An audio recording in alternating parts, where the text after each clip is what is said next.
Hey, what's up? If you're a creative and you've ever felt like you've struggled with sales or marketing, and maybe even you feel like these things are bad and maybe you shouldn't be doing them, on this video, I'm going to show you the real reason why you are not doing sales and marketing and why you're not getting as much traction as you would like.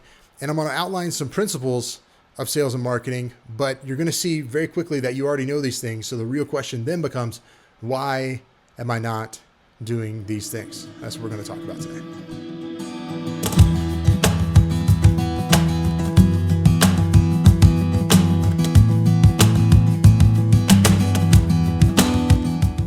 Hey, what's up guys? Welcome back. Listen, I wanted to start this video with a story that I don't think I've told on here before, but it really solidifies what we're going to be talking about today, which is sales and marketing, and how it's actually like the highest form of service that you can do. And the reason I say that is because I believe that what you have is actually valuable. Whether you believe that or not, whether you've bought into this lie that like somehow the things that you make nobody cares about, it's not true.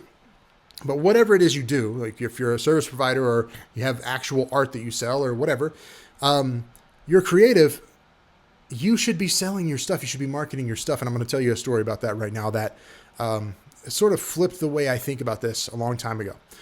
So my wife and I were wedding photographers for 13 years. And during that time, we built a lot of relationships with a lot of different people. And that's how we built our business. So I want you to take that point number one right there, is that business and money circulates via relationships and connection. So that's a very important principle to understand. And here's a prime example of that. So our son was born in 2017, and during that time we had to like take a little bit of a pause, right, to sort of reorient with this new life in our house. And after we did that, we realized like, oh, it's time to get, back in our marketing and business mindset. And so one of the first things I did was start reaching out to all of our people that we were connected with. I started, just wanting to touch base. Hey, you want to go grab a drink? Hey, whatever. And one of the things that I did with one venue was I said, hey, can I pop by just to say hi to you guys and drop something off for you? And they said, yeah, sure. And so I went to a local bakery in Nashville, $5 donuts, and I got a bunch of donuts. I think like a dozen. I think and if you've ever been to $5, it's like $5 a donut. So I don't know how much it ended up being, but it was an expensive dozen box of donuts. But everybody knows this in town. So right, and this was in the early days of that too. So everybody was freaking out about it. So what I did is I got those donuts. I took it to the venue. And they were so stoked. Like they were all busy running around like crazy. We didn't actually even like talk about anything. I literally just handed them the box of donuts. And I said, hey, just wanted to say, hey, we're super excited to get to work with you guys again this year. Let us know if you need anything. Here's the donuts. Enjoy. Good luck setting up today, and good seeing you. Bye. That was pretty much it. A week later, we started getting inquiries in from that venue, and we started getting more and more inquiries in, and we started booking. And that box of donuts that maybe was like $30, $40 turned into $20,000 worth of revenue that year for a box of donuts. And so the point of this and the principle that I want you to take away is that connections is how business flows.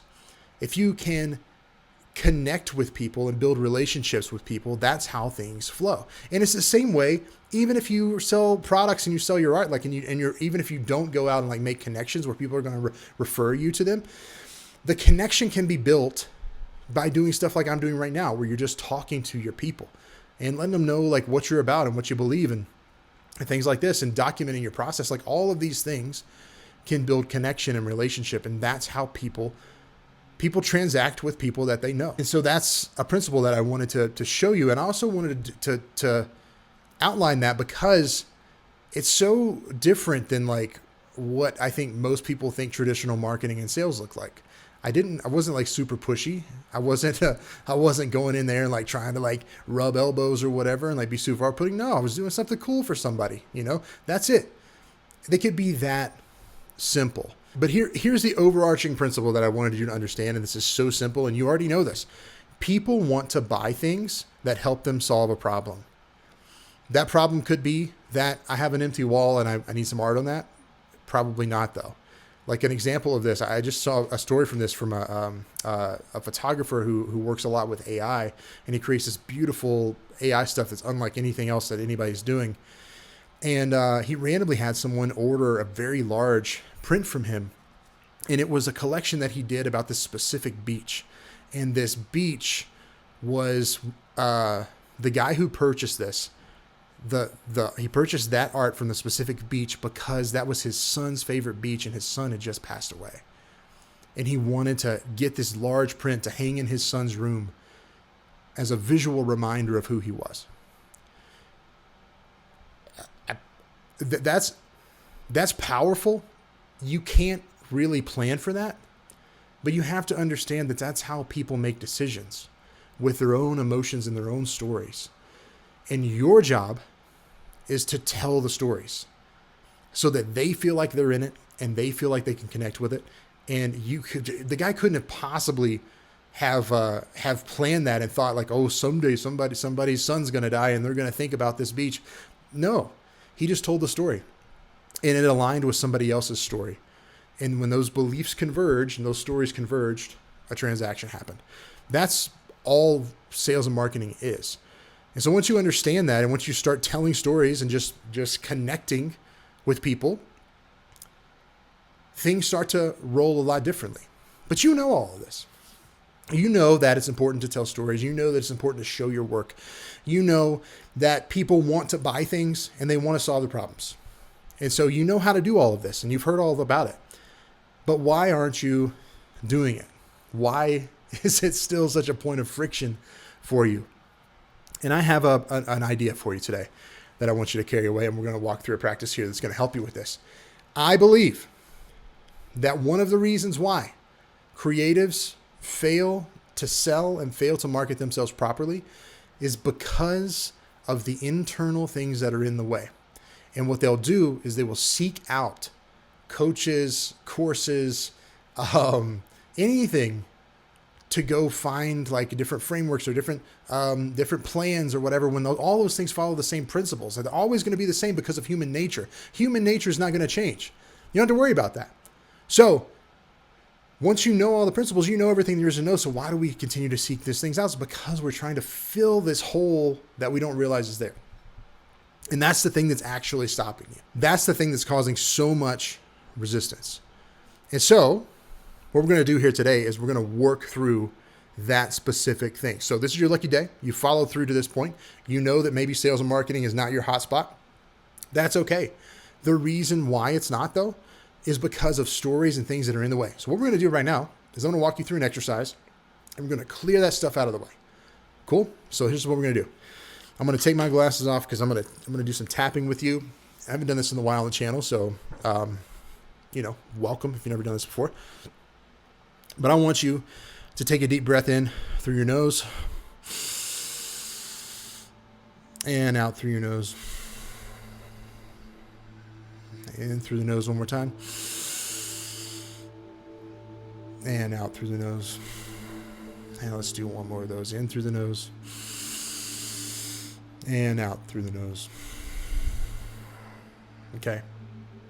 So, with all the openness in the world, you're taking care of your own well-being. You are realizing that you're in charge of your own decisions right now as we step into this. So I want you to take responsibility of that as you start tapping on your karate chop point of your hand right here and say, even though I'm not getting enough sales right now, I deeply love, accept, and forgive myself. Even though I'm not getting enough sales right now, I deeply love, accept, and forgive myself. And even though I feel like I'm not getting enough traction on anything with my marketing and sales right now, I deeply love, accept, and forgive myself. So let's tap through the points here in the eyebrows. Man, all the sales stuff freaks me out. It seems like it's a necessary evil. And it's so interesting that I would say that. A necessary evil. It's almost like I don't actually want to do this, and I'm making an excuse for why I can't. Because see, by calling it evil, that means it's bad. And that means that I should avoid it at all costs. Because it's evil. And who wants to do something that's evil? And so, what I'm going to do right now, what I'm going to choose to do right now is change that story. What if stepping into a different mindset around sales and marketing, what if that could be a very high source of good? In fact, what if that could be a part of the highest source of good? Is that possible? Is it possible for me to just start telling stories about my work with joy and excitement? Do I think people would be attracted to that? I think so. And so from now on, I choose to clear any stories about money, sales, and marketing. Any negative stories that are holding me back from doing these things.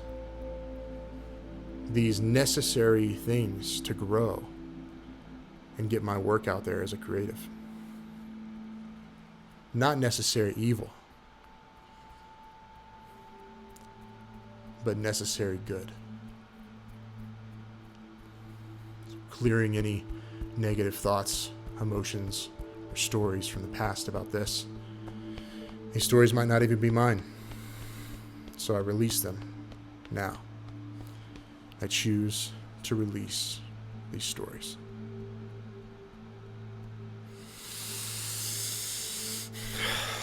Rub your hands together like this. And then just like you picked up some cool water from a stream, rub it over your face like so, fling it off. Okay, let's do that one more time.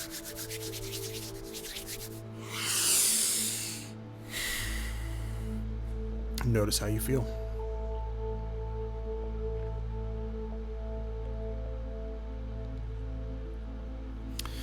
What if all this sales and marketing stuff wasn't a necessary evil, but was a necessary good?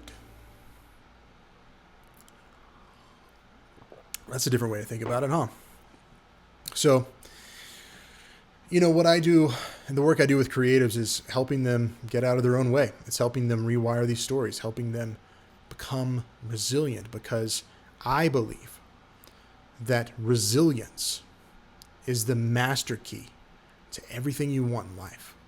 We don't look at it that way usually. We don't look at it that way. We look at it as something that's like being tough or like overriding your feelings. That's not what it is at all. Resilience is just about the ability to keep going no matter what. And when we stop doing the things that help us grow, especially if you're selling your stuff and you're a creative and you're making stuff, we stop doing those things, then we stop getting business. And so it's almost like this. It's like resilience is the umbrella covering it all. And the next layer under that is creativity. Your creativity has to be in line. It's the thing that makes everything go round. And then under your creativity is like your work, your sales, your marketing, your business, your relationships. Everything is under that umbrella of creativity. And so if the big domino of resilience falls down, then all of it stops. If creativity falls down and you aren't accessing that regularly and taking care of that as your primary thing to care for, then everything else falls down. And so you have to make it your job as a creative to understand and believe with everything that I am resilient and I can do whatever, no matter what, in the face of anything that's coming towards me, I can handle it. That's thing number one. But then your creativity has to be ready to go at a moment's notice so that you feel sharp in your work. We're going to talk about these things on a workshop that I have coming up next week, July 24th. It's going to be in the morning. You can go to resilientcreative.com/thrive. It's called the Thriving Creative Workshop. And in that workshop, I'm going to show you how to access this thing I call creative state. And creative state is something that you can call upon at any time. And I'm going to show you how to do it. In fact, you got a little taste of what it might feel like to access that today. If you had that feeling of like, whoa, like shift when we did that exercise together, that's a taste of it. I'm going to show you how you can do it on a daily basis. So if you're interested in that and you're creative and you want to go further for longer so that you can live the life you want and, build the business you want, or just be feeling better so that you can make better work, go to resilientcreative.com/thrive, and the workshop is free. I'd love to see you on there. So anyway, don't let the story of that something is a necessary evil overtake you. Change it right now to that it's a necessary good. Okay? Especially with selling your stuff and marketing your stuff, because guys, it's all just stories. And so if it's all just stories, shouldn't you be the one in charge of telling it? All right. I love you guys. Have a good rest of the week. I'll see you on the workshop on Thursday of next week, July 24th. And the link will be in the description here if you're interested in that. So see you next time. Bye.